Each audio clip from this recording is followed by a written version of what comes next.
Breaking news చూస్తున్నాం. Telangana IT పరిశ్రమల శాఖలో ఫేక్ ఆర్డర్స్ ఇప్పుడు కలకలం రేపుతున్నాయి. మంత్రి Sridhar Babu letter head forgery చేసి మరీ ఫేక్ ఆర్డర్స్ ను సృష్టించింది ఒక ముఠా. గతంలో శ్రీధర్ బాబు ఇచ్చిన ఓ లెటర్ ను ఫోర్జరీ చేసి ఫేక్ వర్క్ ఆర్డర్స్ సృష్టించారు సత్యనారాయణ, రాఘవేంద్ర, శ్రీనివాస్ తోట, ప్రదీప్ అనే వ్యక్తులు. అహ్మదాబాద్ కు చెందిన సాట్రిక్స్ ఇన్ఫర్మేషన్ సెక్యూరిటీ లిమిటెడ్ కు ఓ లెటర్ ను సత్యనారాయణ అందజేశారు. ఈ లెటర్ నిజమా కాదా అంటూ మంత్రి ఓఎస్డీకి పంపించారు అమర్నాథ్ అనే వ్యక్తి. అయితే ఇది ఫేక్ లెటర్ కావడంతో పోలీసులకు ఫిర్యాదు చేశారు మంత్రి శ్రీధర్, ఓఎస్డీ రఘురామ శర్మ. అయితే పోలీసుల విచారణలో సంచలన విషయాలు బయటకొస్తున్నాయి. 2024లో మంత్రి శ్రీధర్ బాబు ఇచ్చిన లెటర్ ను సంపాదించి మ్యాటర్ మొత్తం కూడా మార్చేశారు సత్యనారాయణ ముఠా. శ్రీధర్ బాబు పిఏ అంటూ కంపెనీస్ కు మస్కా కొట్టిన సత్యనారాయణ మంత్రి పేషీలోని ఓ అటెండర్ ను లోబర్చుకుని స్కామ్స్ కు పాల్పడ్డాడు. అయితే ఎన్ని కంపెనీస్ ను మోసం చేశారు అన్నది తేల్చే పనిలో పడ్డారు సిసిఎస్ పోలీసులు.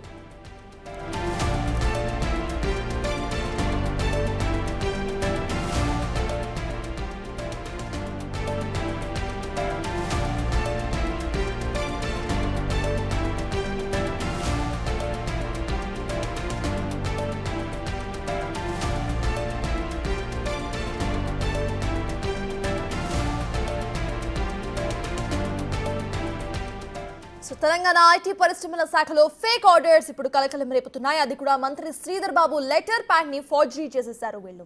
దీనికి సంబంధించిన పూర్తి updates my associate input editor Nagesh అందించడానికి సిద్ధంగా ఉన్నారు. నగేష్, చెప్పండి, లెటర్ ప్యాడ్ మొత్తాన్ని కూడా ఫోర్జరీ చేసి గతంలో రాసిన ఒక లెటర్ ను పూర్తిగా మార్చేసి స్కామ్ చేసినట్టుగా తెలుస్తోంది. అసలు అప్డేట్స్ ఏంటి? ఇప్పటి వరకు ఎన్ని కంపెనీస్ ని వీళ్ళు ఇట్లా మోసం చేశారు?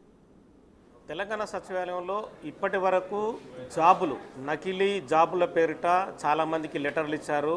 ఇప్పటికే దాదాపుగా 15 నుంచి 20 మందిని అరెస్ట్ చేశారు సైఫాబాద్ పోలీసులు. నకిలీ జాబులకు సంబంధించి ఫేక్ లెటర్లు సృష్టించి వాళ్ళందరినీ మీకు జాబ్ వచ్చింది, ఈ డిపార్ట్మెంట్లో అవుట్సోర్సింగ్ ఉంది, ఆ డిపార్ట్మెంట్లో కాంట్రాక్ట్ ఉద్యోగాలు అని చెప్పి వాళ్ళందరికీ లెటర్లు ఇవ్వడంతో చాలామంది సెక్రటరియట్కి ఎంటర్ అయ్యారు. కానీ అక్కడ ఉన్న సెక్యూరిటీ సిబ్బంది ఇవి నకిలీ లెటర్లను తేల్చి వాళ్ళందరినీ సైఫాబాద్ పోలీసులకు పట్టించారు.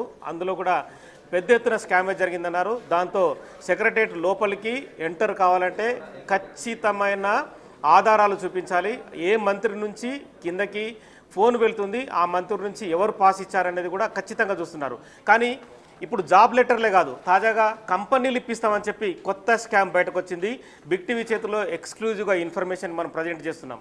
ఎందుకంటే తెలంగాణలో చాలా ఇంపార్టెంట్ పొజిషన్లో ఉన్న IT and industries minister Sridhar Babu శాఖలోనే ఈ కలకాలం రేగిందని చెప్పచ్చు. దాదాపుగా పెద్ద పెద్ద కంపెనీలు మీకు ఇప్పిస్తామని చెప్పి కూడా కోట్ల రూపాయలు చేతులు మారాయి. ఇందులో ఒక అటెండర్ పాత్ర, అంటే ఎంత చిన్న పోస్ట్ ఉంది చూడండి, అటెండర్ పాత్రనే ఇందులో ప్రథమంగా చెప్పచ్చు. సాయి అనే అటెండరు వాళ్ళందరికీ రెగ్యులర్గా సెక్రటరియట్ లోపలికి ఎంట్రీ కావాలంటే వాళ్ళందరికీ గేటు పాసులు ఇస్తూ లోపలికి ఎంట్రీ చేశారు. శ్రీధర్ బాబు ఛాంబర్కి తీసుకెళ్ళి వాళ్ళందరికీ రాచ మర్యాదల పేరిట కుర్చీలు వేసి ఛాయలు ఇప్పించి వాళ్ళందరినీ రాచమర్యాదలు చేస్తూ ఇక రేపు మీ కంపెనీ వస్తుంది, రేపు వస్తుందని చెప్పి వాళ్ళందరికీ మర్యాదలు చేశారు. ప్రస్తుతం అయితే ఒక కంపెనీని ఇందులో మోసం చేశారు. కంపెనీ పేరు వచ్చేసి భవిక్ కంపెనీ అని చెప్పి ఆ కంపెనీ ప్రస్తుతం అయితే ప్రజెంట్గా మోసం చేశారు. ఆ కంపెనీకి సంబంధించిన ఒక అంటే 2024లో ఒక లెటర్ని 4145 అని చెప్పి ఒక రిఫరెన్స్ లెటర్ పేరిట ఆ నెంబర్ని సృష్టించారు. కానీ ఆ లెటర్ ఎవరో కంపెనీకి రిఫర్ చేయమని చెప్పి మంత్రి గారు గతంలో చెప్పడంతో ఆ లెటర్ని తమ చేతుల్లోకి తీసుకున్న సాయి అండ్ ముఠా, మొత్తం ఇందులో 5 ముఠా సభ్యులు ఉన్నారు. ఒకరు సాయి అటెండర్ అయితే, తర్వాత తోట శ్రీనివాసు, రాఘవేందరు, సతీష్, ప్రదీప్. సో మొత్తం ఈ 5 ముఠా ప్రస్తుతం అయితే 4 కోట్ల రూపాయలకు పైగా వసూలు చేసింది. ఇక సాయి అటెండర్కి ఎంత ముట్టాయి ఏంటని తెలియదు, కానీ తను మాత్రం 3,000, 5,000, 10,000 తీసుకొని వాళ్ళందరినీ గేట్ పాసు చెప్పి వాళ్ళందరినీ లోపలికి ఎంట్రీ చేశారు. సో ఈ 4 ముఠా సభ్యులు కూడా ఎప్పటికప్పటికి సాయిని కలుసుకోవడం, తదుపరి అక్కడి నుంచి తామే అంటే ఇక్కడ ఏదో ఆ కార్యం వెలుగబెడుతున్నట్టుగా తాము శ్రీధర్బాబు పేషీలో ఉండని చెప్పి అవతల వాళ్ళకి సెల్ఫీలు తీయడం కావచ్చు, వాళ్ళందరికీ ఫోన్ ద్వారా లొకేషన్ పంపించడం కావచ్చు, రకరకాలుగా ట్రాప్ చేశారు. ఈ ట్రాప్లో భాగంగానే చాలామందికి అంటే ప్రాజెక్టులు ఇప్పిస్తామని చెప్పి మోసం చేశారు. ఆ మోసంలో భాగంగానే ప్రస్తుతం అమర్నాథ్ అనే వ్యక్తికి ఈ లెటర్ అందింది. అంటే 4145 ఉన్న దానిపైన కూడా ఎప్పటికీ కింద ఓఎస్డి సంతకం రఘురామ్ శర్మ ప్రస్తుతం అయితే కంప్లైంట్ ఇచ్చాడు. కేవలం కింద శ్రీధర్ బాబు సంతకాన్ని మాత్రమే ఉంచి మిగతా లెటర్ని అంతా కూడా ఇక్కడ మొత్తం పూర్తిగా తీసివేసి డేట్లు మార్చడం. కానీ ఇక్కడ ఏంటంటే నిందితులు లెటర్ నెంబర్ని మార్చడంలో విఫలమయ్యారు. ఆ లెటర్ నెంబర్ ఆధారంగానే ఇప్పుడు ఈ స్కామ్ వెలుగులోకి వచ్చింది. అంటే 415 అనేది కేవలం 2024లో 415, 41, 46 అనేది కంటిన్యూగా లెటర్లన్నీ పాస్ చేస్తుంటారు. ఇప్పుడు 2025లో మాత్రం లెటర్ నెంబర్ వచ్చేసి 7059, అంటే రెఫరెన్స్ లెటర్లు ఇచ్చే సంఖ్య ప్రస్తుతం కొనసాగుతున్న సంఖ్య. కానీ ఇప్పటికీ 415 పేరిటనే కూడా వీళ్ళందరూ కూడా కంటిన్యూగా లెటర్లకి, అంటే ఏదైనా అంటే నాలాంటి వాళ్ళకైనా సరే ఎవరికైనా కూడా ఆ కంపెనీ రావాలంటే కూడా ఐటీ ఇండస్ట్రీస్ మినిస్టర్ అనుమతి రావాలి. ఆ కంపెనీకి సంబంధించిన అనుమతులు ఇప్పిస్తామని చెప్పి ఈ కంపెనీ 50 కోట్లు 100 కోట్లు ఉంటుంది, 200 కోట్లు ఉంటుంది, ఈ కంపెనీ మీకు ఇస్తే కనుక ఇన్ని కోట్ల రూపాయలు మాకు ముట్ట చెప్పాలని చెప్పి ప్రస్తుతం అయితే వీళ్ళు 4 కోట్ల పైన రూపాయలు వసూలు చేశారు. కానీ ఈ స్కామ్ మాత్రం 400 కోట్ల పైన ఉంటుందని చెప్పి అనధికార వర్గాల సమాచారం.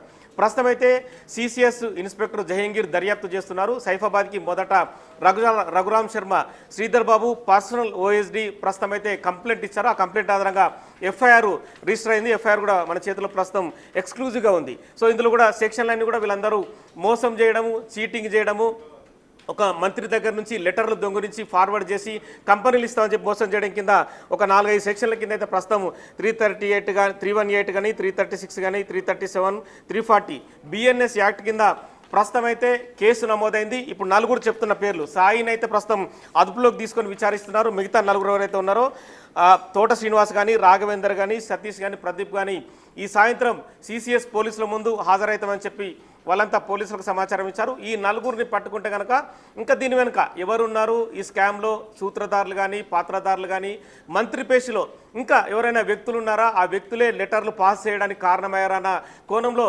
దర్యాప్తు జరిపే అవకాశం అయితే కనిపిస్తుంది. ఈ 4 చెప్తున్న వివరాల ప్రకారం అయితే సాయి అనే వ్యక్తే ప్రస్తుతం ఇందులో కింగ్ పిన్గా కనిపిస్తున్నాడు. కానీ ఒక అటెండరు ఇంత ధైర్యం చేసి చేస్తాడా, లేకుంటే అటెండర్కు ఉన్న సంబంధాలు ఏంటి, అందులో ఓఎస్డీలు కావచ్చు, ఇంకా పర్సనల్ పిఎస్లు కావచ్చు, వాళ్ళ పాత్ర ఎంతవరకు ఉంది, శ్రీధర్ బాబు దగ్గర ఎప్పటికప్పుడు తిరుగుతున్న వ్యక్తుల పాత్ర ఏంటి అనే విషయాన్ని కూడా ప్రస్తుతం అయితే పోలీసులు దర్యాప్తు చేసే పనిలో ఉన్నారు. శ్రీధర్ బాబు కూడా ఈ వ్యవహారంపై పూర్తిగా ఆగ్రహం వ్యక్తం చేశాడు. ఎందుకంటే తన శాఖలో తన పేషీ నుంచి లెటర్ని ఎవరు దొంగిలించారు, ఆ లెటర్ని ఫార్వర్డ్ చేయడం గల కారణాలు ఏంటని చెప్పి కూడా ప్రస్తుతం అయితే సిపి సివి ఆనంద్ని కూడా వివరణ అడిగాడు. సివి ఆనంద్ కూడా దీనిపైన ఖచ్చితమైన దర్యాప్తు చేయాలి, ఎవరున్నా సరే ఎంత పెద్ద వ్యక్తులను కూడా ఖచ్చితంగా అరెస్ట్ చేయాలని చెప్పి కూడా సివి ఆనంద్కి ఆదేశాలు జారీ చేశాడు. సో చిన్న స్కామ్ కాదు, అంటే ఒక ఐటీ ఇండస్ట్రీస్కి సంబంధించిన పరిశ్రమల శాఖ మంత్రి శ్రీధర్ బాబుని బురిడి కొట్టించే ప్రయత్నం జరిగిందంటే అందులో మోసపోయిన కంపెనీలు ఎన్ని ఉన్నాయి, వాళ్ళందరూ కూడా తెలంగాణకు చెందిన వాళ్ళ, ఆంధ్రప్రదేశ్ వాళ్ళ, బెంగళూరా, పూణేనా, మహారాష్ట్ర, ముంబై వాళ్ళ, లేదంటే విదేశీ కంపెనీ ప్రతినిధులను మోసం చేశారు. ఎందుకంటే ఈజీ మనీ కోసం రకరకాల వ్యక్తులు రకరకాల పన్నగాలు పన్నుతుంటారు. కానీ ఐటీ శాఖ మంత్రికి సంబంధించిన లెటర్ని వాళ్ళు తమకు అనుకూలంగా మార్చుకొని కేవలం రిఫరెన్స్ నెంబర్ ద్వారా కింద ఉన్న సంతకం ద్వారా వాళ్ళు తమ స్కామ్ని కంటిన్యూ చేస్తూ కోట్ల రూపాయలు తమ ఆ అకౌంట్లోకి వేసుకున్నారు. ఇప్పటికే 4 కోట్ల రూపాయలకు పైగా ఈ 4 వ్యక్తులు తమ ఒక అకౌంట్లోకి వేసుకున్నట్టుగా తెలుస్తుంది. కొంత బ్లాక్ మనీ కూడా వీళ్ళ చేతులకు ముట్టేట్టుగా తెలుస్తుంది. కానీ ఇప్పటికీ ఆ కంపెనీ ప్రతినిధులకు ఎలాంటి ప్రాజెక్టు రాలేదు. ఆ ప్రాజెక్టు రాకపోయేసరికి అమర్నాథ్ అనే వ్యక్తిని సంప్రదింపులు జరిపారు. అమర్నాథ్ ఇమ్మీడియట్గా ఓఎస్డి రఘురామ్ శర్మని తన ఫోన్ ద్వారా సంప్రదింపులు జరిపి ఈ లెటరు మీ అంటే మంత్రి శ్రీధర్ బాబు లెటర్ అయినా గతంలో ఉన్న రెఫరెన్స్ నెంబర్ కనిపిస్తుంది, ఆ డేట్ మాత్రం కొత్తగా కనిపిస్తుంది. సో ఇందులో ఉన్న వ్యవహారం ఏంటి, ఈ అంటే అక్కడ కంపెనీ పేరు కూడా మారిపోయింది. అంటే గతంలో ఇచ్చిన కంపెనీ రిఫరెన్స్ వేరు, ఇప్పుడు జరుగుతున్న ఈ స్కామ్లో జరుగుతున్న కంపెనీల పేర్లు వేరు. సో రకరకాల కంపెనీలు వీళ్ళు సృష్టించి ఆ కంపెనీకే శ్రీధర్ బాబు లెటర్ ఇచ్చి ఆ కంపెనీకి ప్రాజెక్ట్ ఇస్తున్నట్టుగా అందులో క్లియర్గా మెన్షన్ చేశారు. అంటే వాళ్ళు డేట్లు మార్చడము, ఆ రెఫరెన్స్ నెంబర్ ఉంచి కింద మ్యాటర్ను మాత్రం ఎప్పటికప్పుడు చేంజ్ చేస్తూ ఈ స్కామ్కి పాల్పడ్డట్టుగా తెలుస్తుంది.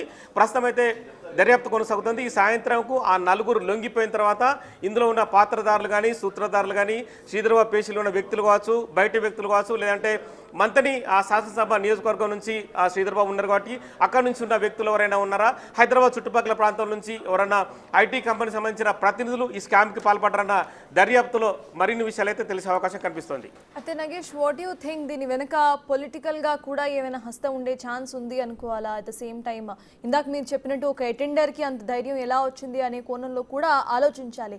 సో దానికి సంబంధించి పోలీసులు ఏమంటున్నారు?